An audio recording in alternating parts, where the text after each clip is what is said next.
Hi, everyone, and welcome. I am Jen Sayani with Spur Impact, and I'm excited to have Sharon Webb from Blackwell HR with us today.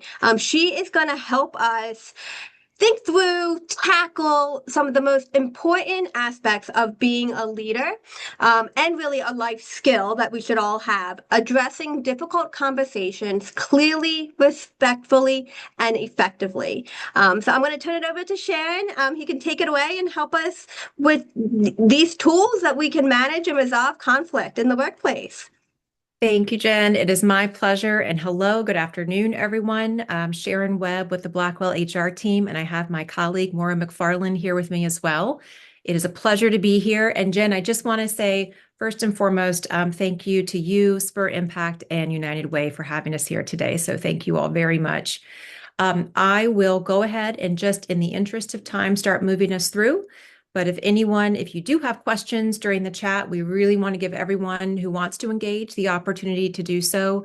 So I might ask a few questions as we move forward, but feel free to post things in the chat and Jen can just flag me as we move along. So without further ado, I will go ahead and get us started. And let's see here.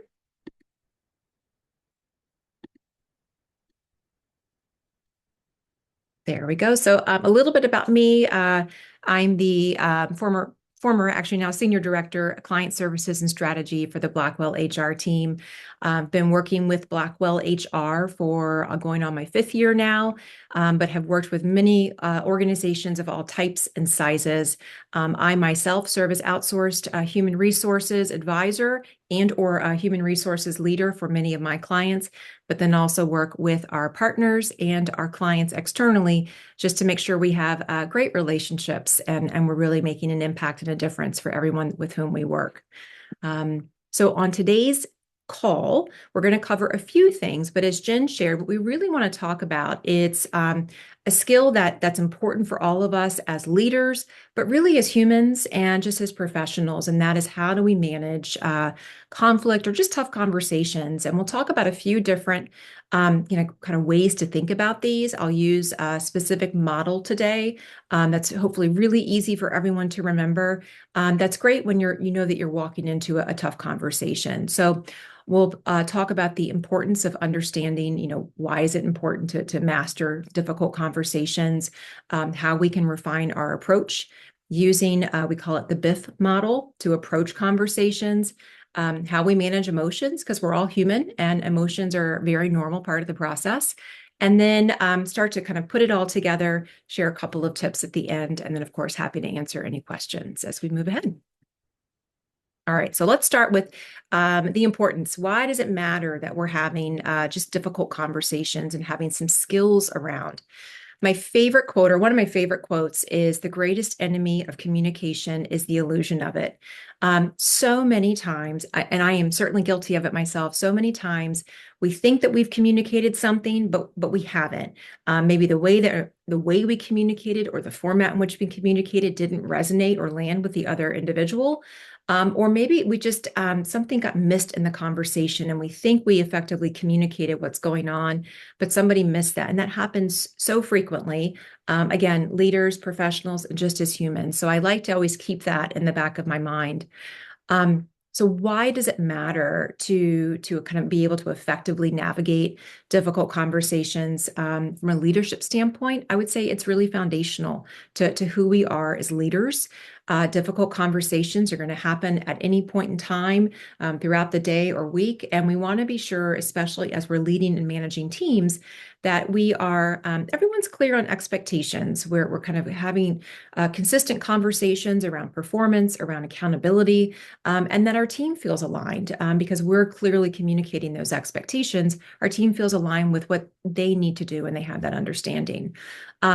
It supports coaching, it supports performance management, conflict resolution, all good things that we want to have on our team. And it leads into building trusting relationships on the team as well, so that when change happens, and we all know, I think change is inevitable, we can better navigate that as a united team. And this goes into protecting our culture and our results. We want to address things as they come up in a timely manner so that we don't have major kind of problems or major escalation points later on. And that just goes aligned. We each have values in our organization, things that are important to us.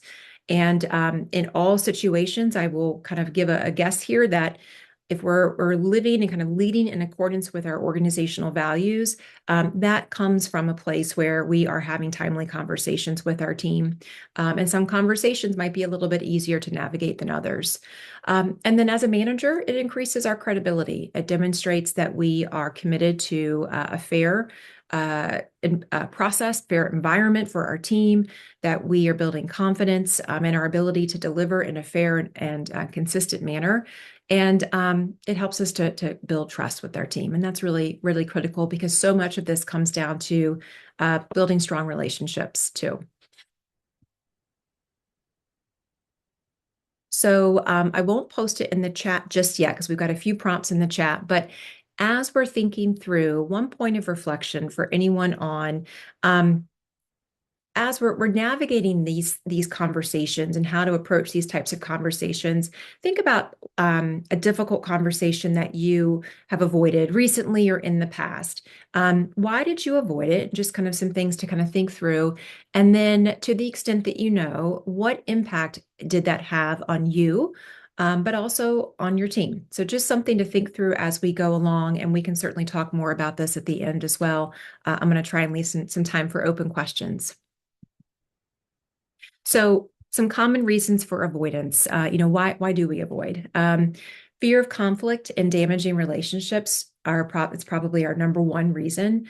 For many with whom we work, many will share with me, they don't conflict can have a negative association. Some are more comfortable with navigating conflict. Some see conflict as, maybe especially as you're moving into a leadership position, it can feel there's a lot of discomfort. You might have a negative association with it. And I want, for anyone in a leadership role, how do we normalize healthy conflict?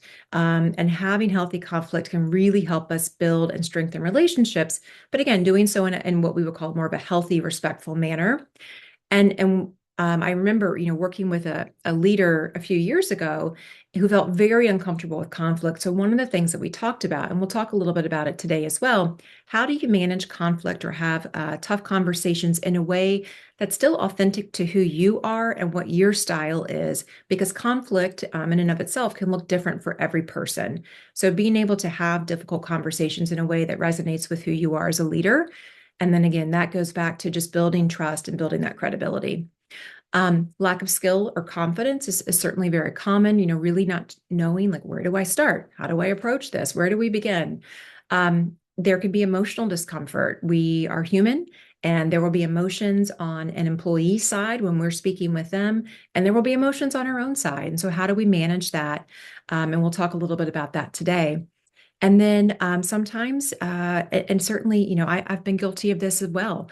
We might think it's really busy. All right, this just happened one time. This might resolve itself on its own. Let's just see what happens.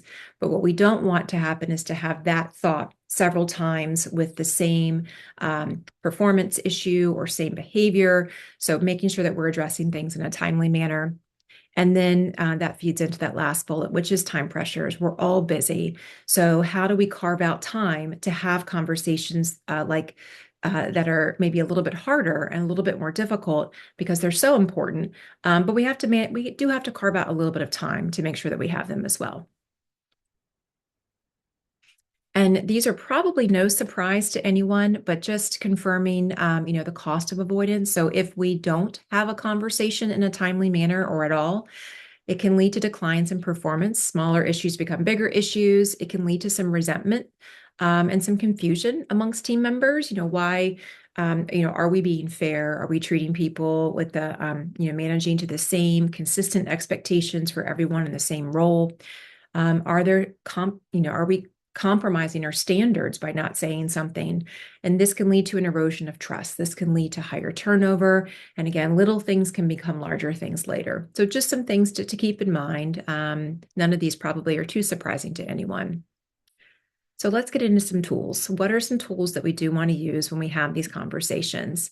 And I know there's a lot of text on this slide here, but when we think about leading in difficult conversations, I always try to initially shift from, okay, I'm going into this is going to be conflict. This is going to be a conversation where, maybe it's a hard conversation. Try and reframe before you begin that conversation to leading with a curious mindset. Um, Use this or kind of reframe this conversation as an opportunity to uncover the full story. What's happening for you? What's going on? Help me understand versus going in to assign blame. One of the things that we're kind of talking about here, and we'll talk about throughout the slide is, or rather the presentation, is the key is being prepared. Allow yourself time to be prepared for a conversation, and part of that preparedness is getting into the right mindset, making sure that you've got the right space, you've got the right mindset, and allowing yourself to reframe that as, you know what, this is an opportunity to understand what's going on. And if I approach it in the right way, then we can really strengthen our relationship here.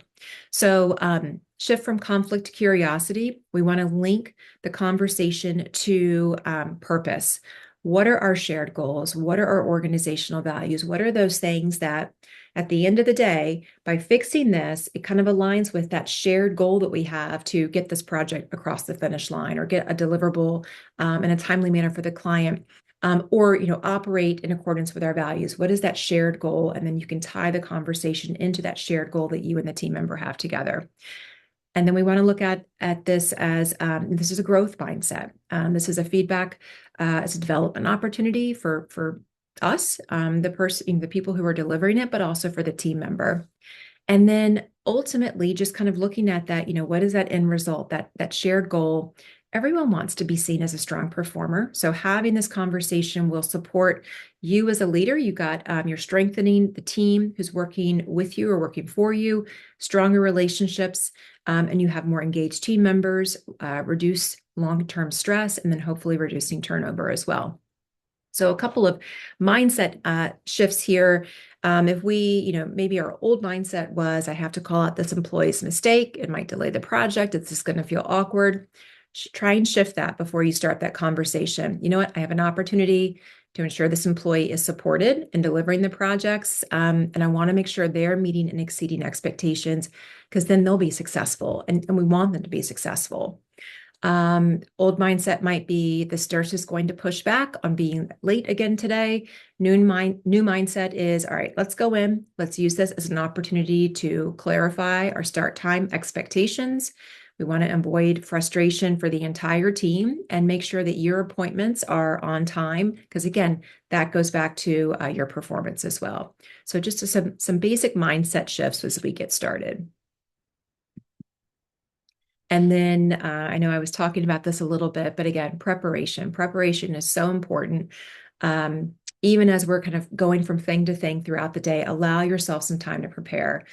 Enter with a curious mindset. Try not to enter into it with a mindset where there's judgment or blame. Try to always assume positive intent, but address the facts, remain objective, and address what's going on. Prepare your message. We want to use objective language here. So for example, say, you arrived at 7:25 for the last 3 shifts, instead of you're never on time, or you haven't been on time for any of the last shifts. We want to give clear, specific, objective information. And then think ahead, like what are some of the anticipated responses? If I say X, somebody might say Y, and just be prepared for that. Prepare the environment. If it's virtual, we want to do it in a one-on-one setting at a time that works well for that colleague or for that team member. If you're meeting in person, make sure it's a private setting, where you have a time for, like, I'll call it like individual space with the individual, preferably if it's a conference room, not one that has windows on all sides where colleagues are walking past and they can see. So just thinking through that setting. And then knowing your goal, always keeping that goal in mind. What is the outcome that you want for the conversation? Is it greater clarity? Is it commitment? Is it a behavior change? What does success look like for you as you go into this conversation as well? So there's a model that we use that's called the BIF model. And I don't know about anyone else, and I'm going to be dating myself here. But when I when I hear of Biff, I always think of the character from Back to the Future. So I don't know if anyone else has watched Back to the Future, but I always have that image of that character whenever we talk about Biff. But Biff is really straightforward, and that's why we like it. It is kind of, there are three things here. It's the behavior, the impact, and then the future, what needs to change ahead. So as you're going into conversations, difficult conversations, and again, as a leader, as a professional, as a human, keeping the Biff model in mind, it's an easy one to remember. So, what is the BIF model? It is behavior, impact, future. Behavior, you state what you directly observed. You want to avoid opinions. You want to avoid judgment. Keep it objective. You talk about the impact. Explain how the behavior or behaviors affect the team, affect that individual's performance and their results and their success, impacts clients. And then the future. What is the specific change that needs to occur to reach that shared end goal? So for example, using the BIF model, we might say, all right, yesterday during the team meeting, you spoke over me several times and while I was presenting a project update. So that was what we directly observed. The impact, you know what, that made it a little difficult for me to share important information. And I think it may have confused the client a little bit about our timeline and immediate next steps. That was the impact. And then future, going forward, I really want to ensure that we appear aligned, especially in front of the client, and that we're clearly communicating any project updates before we go in. What are your thoughts? Can we agree to let each other finish our points before jumping in? Can we, and why don't we try it on the next weekly update or the next call? How does that sound to you? And that would be one way that I would try and lead that conversation. So I'll pause there for a moment, Jen. I know that you were monitoring the chat. So I want to give everyone a chance to kind of pause. Any initial questions based on the BIF model, and we'll continue talking about it, but any questions before we move ahead? Okay. No questions in the chat just yet, but I had one for you of, you know, if you're in a situation as a leader and you have team members who are at the same level, one is, definitely a go-getter, ready and eager to get work done and move forward. The other one might take a little bit longer. There's just different working styles. How, I guess, again, keeping everybody on the same playing field, but how do you help push that other one along a little bit, if it warrants it? No, great question. And that's a really common one too. Yeah. I will share a personal story about something that we do on our own team. Okay. One thing that I have found really helpful, and Jen, you hit on a great point. We each have different work styles and work personalities. I'll pick on Maura for a second. I mean, Maura and I are two different individuals, both with that common goal of delivering great work and being great, team members and colleagues and representatives of Blackwell. But we might approach it in very different ways. So one thing in advance of that, whenever we're working together as a new team or we have a new team member come on board, one thing that we do, we have internal assessments that we do as part of just working together as a team because we're a very collaborative team and environment. But we also ask team members to share, it's called the My 3-2-1. And it's basically, three things you want to know about me, two things that I might do well, and then, what is that one thing? So what is a great way to communicate with me? How do I like to give and receive feedback?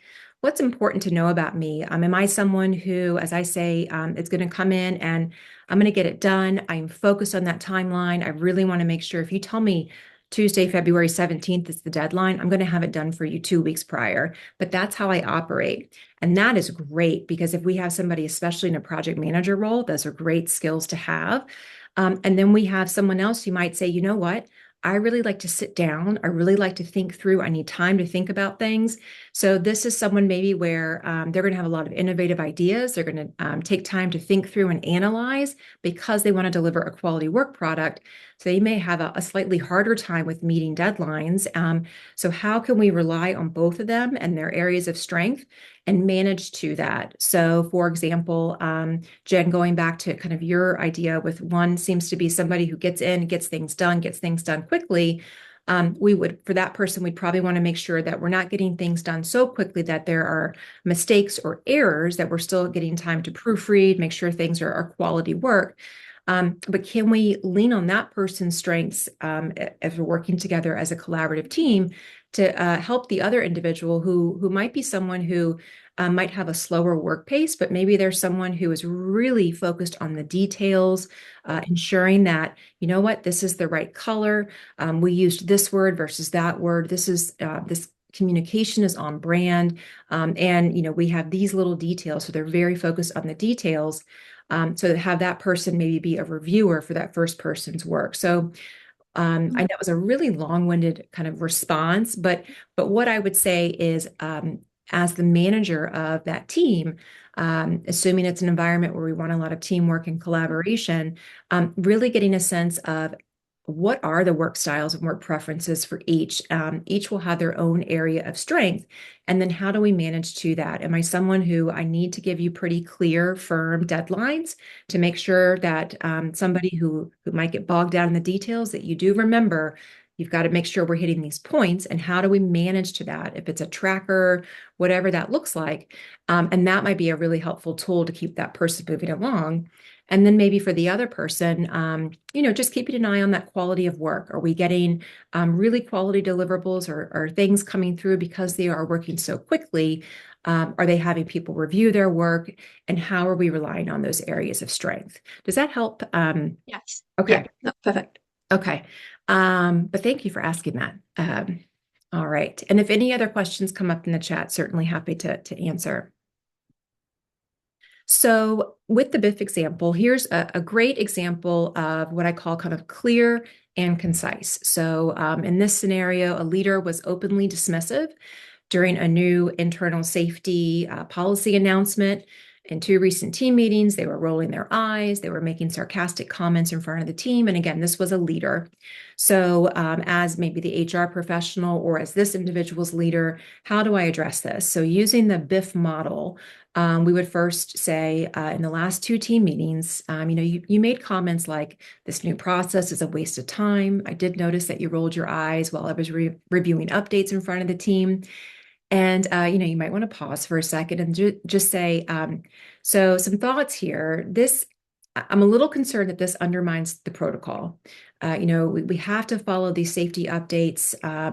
It could damage our professional reputation if we don't with the practice. And this was a medical setting, but it also discourages others from taking the protocol seriously because, if they see you're rolling your eyes, they're not going to take it as seriously. And then that could lead to employees not following that or not, it could impact their safety. So going ahead, when we are making announcements like this in front of the team, or even if you're one-on-one, to ensure your own safety and then for the safety of the team, we have to put these protocols in place. And I really need everyone to follow and then support the protocols. So may I ask, if you have concerns, can you bring them to me in a one-on-one setting first, and then let's address them together before we go to the group. Let's start with tomorrow's briefing. And tomorrow's briefing, I want to make sure that you feel comfortable modeling professionalism and supporting the process, knowing that we're going to implement this for the safety and well-being of you, but the entire team. Can I get your agreement on that? Can we partner on that together? No one is going to say no, but that is how I would approach that conversation. And this is a real scenario that happened too, but how we would approach it using the BIF model. Now, this next scenario, and I'll pause for a second because I like to lead with curiosity. And when I'm getting ready for conversations, I always, I challenge myself to, as I say, kind of pause and reflect, and really think through what might be someone's perspective, where might they be coming from, and why might they be behaving in a certain way. So when we think of the BIF model, there are kind of two ways that we can approach conversations. So in this scenario, we've got version 1, and then I'm going to give a version 2 with one slight change, and then I'll talk about the differences. So in this initial version 1 example, a patient services coordinator responded to a patient's complaint. They used a very curt and defensive tone in the email, and then that email was forwarded to leadership. So the initial conversation using the BIF model could be, just your email to a patient last week stated this isn't our problem and did not include any solution or next steps. So when we respond in that manner, it really hurts our relationship with the client. It impacts our brand and our reputation as a practice. It escalated the client's or the customer, or excuse me, patient's frustration and required intervention. We then, as a leadership team, had to step in to repair trust. So moving forward, we really need to make sure that all client communications are professional. They must be solution oriented. And for right now, want to be reviewed by me or the manager if and when there is a complaint. Starting immediately, please draft responses to client concerns and send them to me for review before sending. What questions do you have? In this example, we're clear, we're direct, we're respectful, but we're objectively stating the behavior, the impact, and what's going to happen in the future. Now, that's one way we can use the BIF model. This one, it's the same exact thing, but what I'm suggesting here, and again, if it's a first time you're having this conversation, one thing that you might want to interject is when we talk about the behavior, the impact, but before we get to the future, pause for a moment and just say, can you walk me through what happened at that time? Was anything going on? Tell me more about why you drafted the response the way that you did, and then just let them speak. And what we're trying to do here, especially if this is the first time that, maybe this is generally a strong employee or an employee that is really trying to be helpful, is very service oriented, but maybe recently you've seen a slight change in behavior, or this just seems to be misaligned with how that employee normally reacts or interacts with, I should say, with patients or clients. So in this case, what I like to say is I'm going to lead with relational versus intellectual curiosity. In relational curiosity, when we go into these types of conversations, there are kind of two ways that I think of to be curious. Relational curiosity is that we want to make a connection. We want to seek to understand. And again, we just want to be curious about what might be happening, help us understand so that we can work towards next steps together. That's version 2. Version 1 is, maybe this has happened multiple times. And this needs to end. We need to shift immediately to prevent this from happening again. And that's more of that intellectual curiosity. I'm going to come in, we're going to have the conversation, doing so in a professional and respectful manner. But I am here from a standpoint of we want to get this solved. We want to close the knowledge gap if there is one. I'm going to review those emails, but we're going to get this solved. And maybe version 2 leads us back to version 1. I still end up reviewing emails. But what we're trying to do, if this is the first time it's happened, is let's seek to understand if there's something else that's going on. And that builds that relationship too. So just a thought there of some different ways that we can interpret and use the BIF model.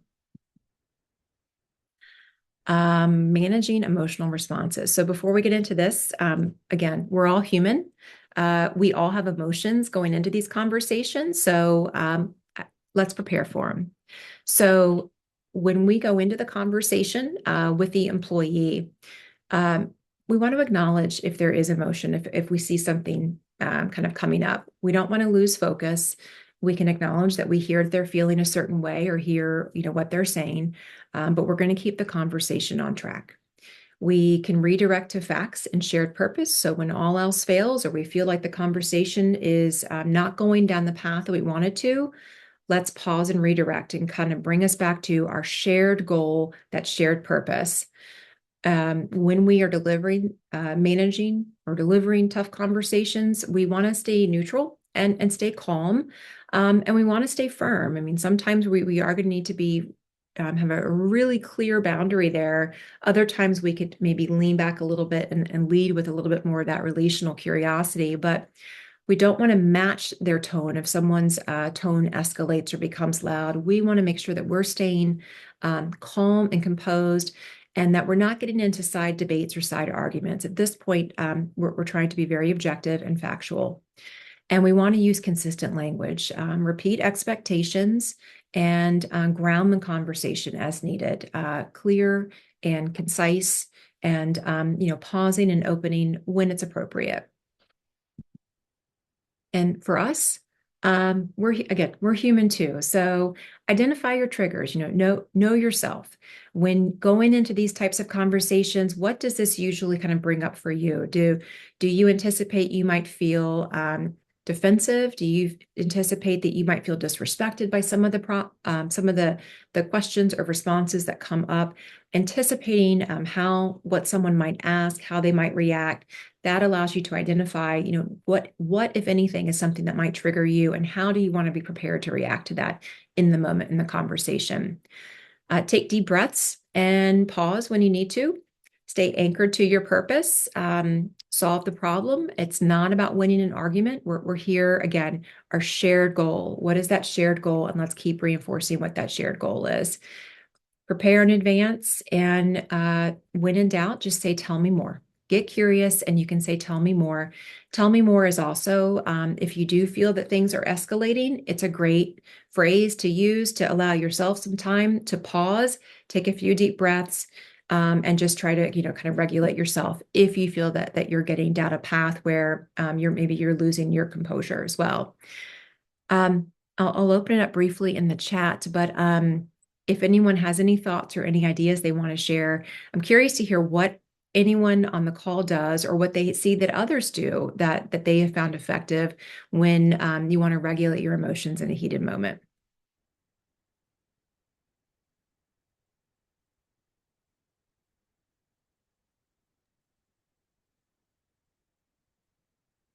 I know Tell Me More is definitely one of my favorites. And one that, I that was going we've, to say the same. It's almost like, seeking to understand, to just make yeah. sure that you truly do understand, because sometimes what they are, outwardly expressing may not be really what internally they are. Mm-hmm. Someone in the chat said same thing, like deep breathing and counting to five before responding. Oh, yes. Oh, yeah. I'll tell you, if you're having a virtual call, one thing that I, team members, colleagues, and clients that I've worked with, sometimes it's great to have like just a little, putty or some little stress object. And you can sit here on the side and you can just kind of, uh, in the Blackwell team, we call them little pickles, because sometimes we'll hear clients get into what they call an HR pickle. So that's something that is just something fun that we have for our team. And again, it's just a little something that you can hold on to if you need, especially if you're on camera. It's a quick little tool, but it gives you a little something, a little kind of outlet for the energy, if you will. All right. Anything else in the chat? Otherwise, I'll just keep us moving forward. Okay. All right. So some of the common reactions and how we would respond: defensiveness. An employee might say, "You're picking on me," and how might we respond to that? It could be saying, "You know what? I understand this feels frustrating. My role is really to make sure that our processes are consistent and safe. So let's look at the specific steps that we want to address here." With that response, we are validating briefly what the emotion is, but we are redirecting to what that purpose, redirecting to, here's what we're going to do. Blame shifting. If you hear of an employee say, "It's not my fault, the client didn't give us enough time," okay, we are going to acknowledge their point, but we're going to refocus on the responsibility. So we can say, "I understand, I hear there were timing challenges. What we want to discuss today is really ensuring that we follow whatever the defined process steps are, no matter what the schedule is. So let's make sure we're clear and that we're aligned on how we're going to approach this moving forward." Again, we want to acknowledge the point, but let's refocus. Minimizing the issue. Some of you may have heard or may have run into an employee saying, "It's really not a big deal. I mean, nothing bad happened." And when that comes up, we're not going to debate about it, but we do want to tie this to future prevention. So we can say, I am glad there hasn't been an incident yet, but we really need to ensure that we follow every step, every time, the correct way. That way we don't have an incident in the future and everyone is safe. And that's why we're implementing this new policy. And I'm kind of reading off script here, but we want to just avoid debate and not get into any back and forth. And again, reconnect to what is that shared goal. In this case, it's future prevention. and emotional outbursts. Sometimes, again, I mean, we're human and there are tears or there's anger. If an employee is crying or is very upset, they might say, "This is unbelievable. I can't believe you're saying this," or "I can't believe you're attacking me."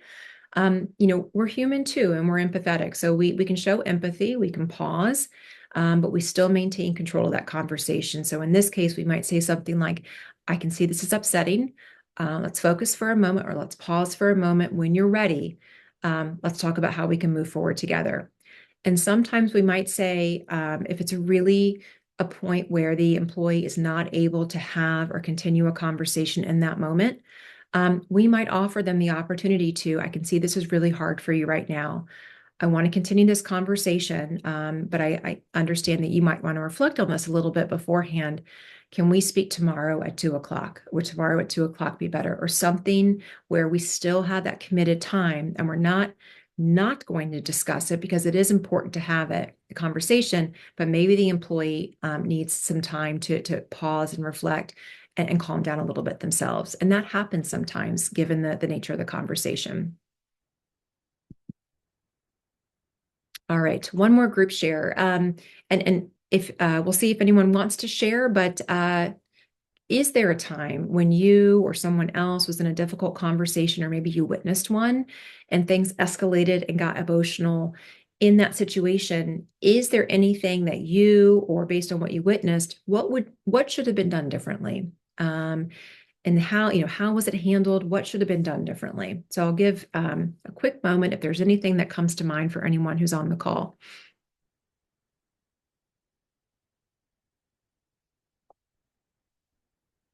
And I think I shared the one example that I witnessed and have witnessed prior. If and when meeting with someone in a shared office space, to every extent possible, if you're able to do so in a room that maybe doesn't have windows along the side or doesn't have other team members walking through or walking around, that's always a good step. And it can help the employee feel that, this is a one-on-one conversation, and they have some privacy when you're having that conversation as well. I think something for me personally, I think setting that time, like I've always, push it down one more time, I'll let this go one more time. Right. And setting that expectation and nipping it in the butt before it turns it into something major. So I think definitely setting that time is something that I can do differently, because it will cause me a lot less stress and a lot less frustration, and team member a lot less frustration if I just have that conversation up front Mm-hmm. with someone. Well, it's like the balance of being firm yet compassionate. Right. Right. Right. Because then to your point of like, you don't know where somebody is in that moment, why they missed a deadline, whose mother-in-law is in the hospital, or who got into a fender bender, like, and I think that when you have version 1 versus version 2, I think, I personally think version 2 would be the better option, because at least you can see why, Mhm. or hear why someone might have missed something or messed up, or, um, and giving them that space to defend themselves, I guess, without, you Yeah, know, sure. Yeah, I agree. I typically, and this is my style, I typically lead, especially if it's the first time, with more of that version 1. All right, help me understand. Just want to check in. Here's what I saw. Help me understand. How did that land for you? Or we never want to say, why did you do that? But we can lead with, help me understand, or can you tell me a little bit about what you were thinking in that moment? And trying to be that more of that relational curiosity. We can still give the feedback, the behavior, the impact, and that future, but we can lead with trying to seek understanding, especially if it's that first time and we want to what might be going on, because we are all human and things happen outside of work, and as much as we try to maybe box it out, it can seep into our workday as well. All right, was there anything else in the chat? Could I um, say something? Sure. okay, good. So I don't have something that I've like directly witnessed, but I took a couple classes on emotional intelligence, and I've taken a mastermind course in how to have difficult conversations in the workplace. And the one technique that they really brought up was using I statements compared to you statements. So it's like instead of saying you did this, it's like I felt stressed when this happened. So that way it's a de-escalation type of situation versus going on offense. Yes. Thank you for sharing that. That is such a great point. And if I may, I think as humans, that's always probably a great statement to lead with. That reflection on the I. Thank you for sharing that. Um, so a question came in to me. How do you handle a situation in which the person you are talking to seems unwilling to hear what you're saying and remains unwilling to work together? Oh. A lot to Um, unpack in that one. Right. No. Um, I would have I have more questions because I'm curious to know greater context. But for purposes of this call, I would, really again check in with that individual. I'm sensing right now that you are, that I am sensing that you're not hearing what I'm saying or that you might disagree. Can you tell me more about that? Or if someone if that's appropriate. In this case, if it's someone who, for example, and this has happened before where we're going to have a meeting, and again, Tuesday at 2 o'clock for whatever reason is the time and day that I keep using for examples, but we're going to put it on the calendar and then the person doesn't show up or the person doesn't accept the invite. And that's happened. It doesn't negate the fact that I'm still going to deliver the feedback. I'm still going to use the model. We're going to clearly document this. And at that point, maybe that documentation is, again, I mean, I'm sending it to you via email, and I invite you to have a conversation with me at this day and this time. But we're still moving forward to that kind of shared goal, your performance. In that case, maybe it's a performance expectation of, I'm going to reiterate to you that you came in at 7:25 in your last 3 shifts. The starting time is 7 o'clock. Moving forward, I expect that you will be here at 7 o'clock every day. And then you were documenting that at that point, and this is becoming potentially, based on the nature of the conversation, a performance issue. And we're still moving through the process, whatever your internal process is as an organization, of managing, and maybe it's a progressive discipline process, but we are managing the situation.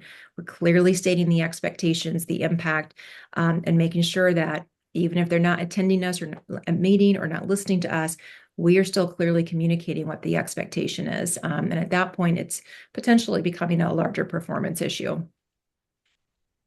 Is there, Sharon, and I know every situation is different, but is there a recommendation on how long we should set out for these meetings? Like again, to call, I'm gonna think of myself of like if I just said I need to have 15 minutes with Moira to talk about her not showing up to work at 7 a.m. Like, should I just say, hey, can 15 minutes?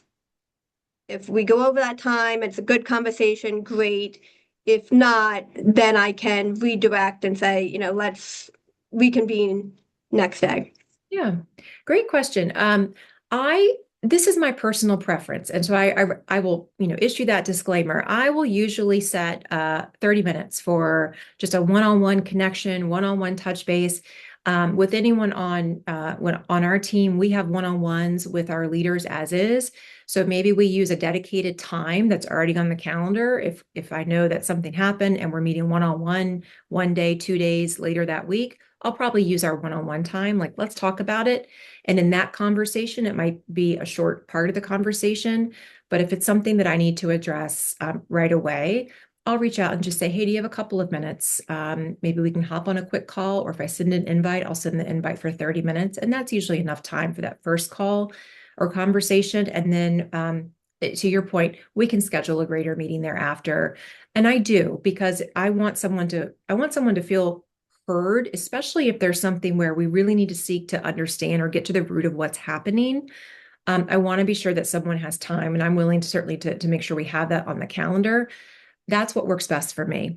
So I encourage, anyone on the call, what works best for you as a leader, leading with that, and then you giving that same opportunity to everyone on the team whenever you do have to have any type of conversation, such as a difficult one.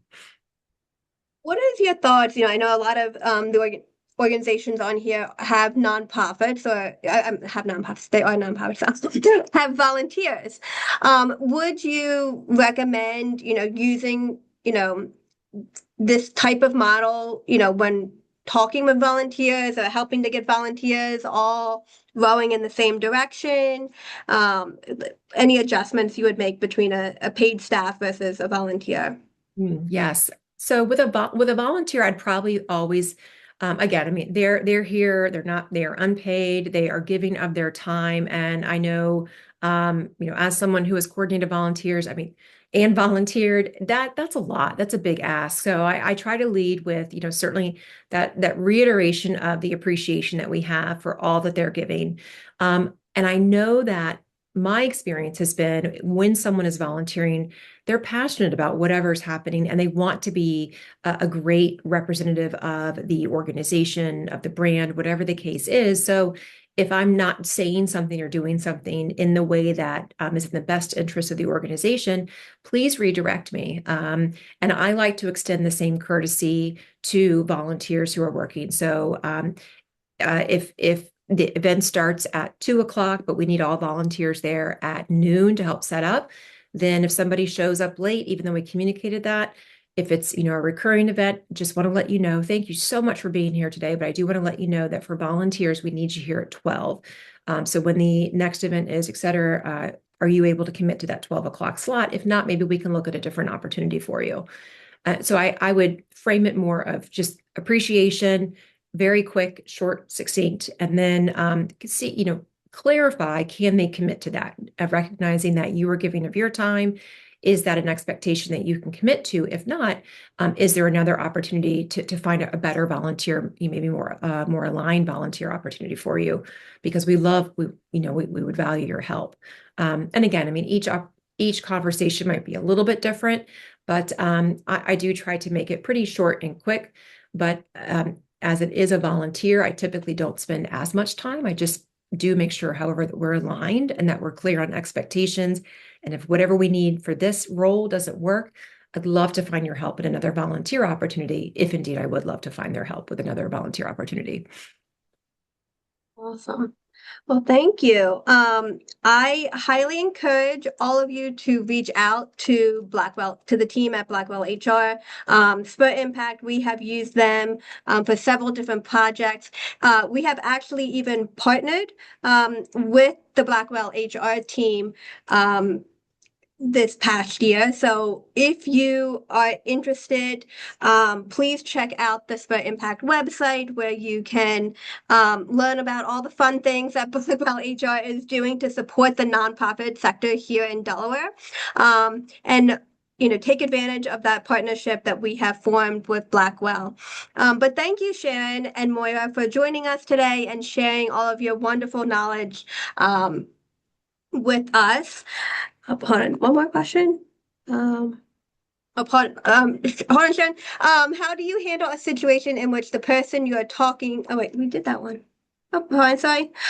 What can you do as an employee when you feel like you aren't being heard by your manager? Ooh. Can you?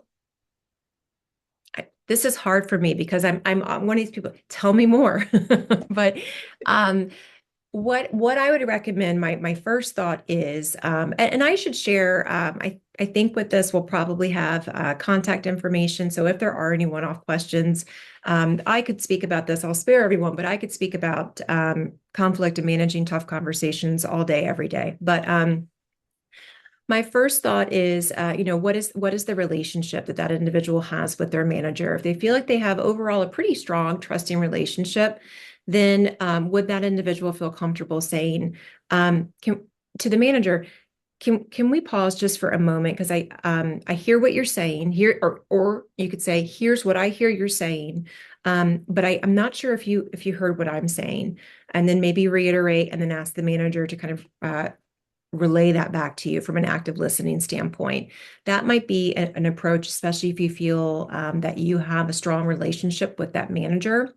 But if you find that you're just maybe you're hitting a wall, and it's happening different times, is there another leader in the organization that you could go to, not to necessarily, go behind or around someone, but more of, I really want to have a great relationship. I've been trying to have a conversation with my manager. What is your sense of, the best way to communicate or the best way to have that conversation? Is there another person who you feel that you could lean on from more of a mentorship guidance standpoint of how, who can give you thoughts on how you can effectively communicate with that other manager? That would be my next step. If you have done all of these things and you're just feeling like you're concerned, something's not being heard, then ask your manager and just say, can we have a meeting with, who is that next person in the chain? Is there someone else? Is this something really maybe severe or important that needs to be addressed? And we're not able to break through in a way where we feel like everyone's being heard. Is there a third person who can join us for that conversation next time? It's a great suggestion. Even, maybe a board member might be, again, depending on that level, might be another great resource as well. Well, thank you so much. I see, Moira, you were able to drop Sharon's email in. So please take a look at the Blackwell HR website, reach out to Sharon and Moira if you have any questions. I encourage you, they have a great team over there. So thank you, ladies, for joining us. And we will be talking to everybody soon. Just 16 days until Do More 24 Delaware 2026. As always, if you have any questions about your campaign, please reach out to Tiara and myself at Do More 24. I'm sorry, at team. Well, let's start again. Please reach to us at team at domore24de.org. Thank you all. Have a great day. Thank you so much. All right. Have a great afternoon.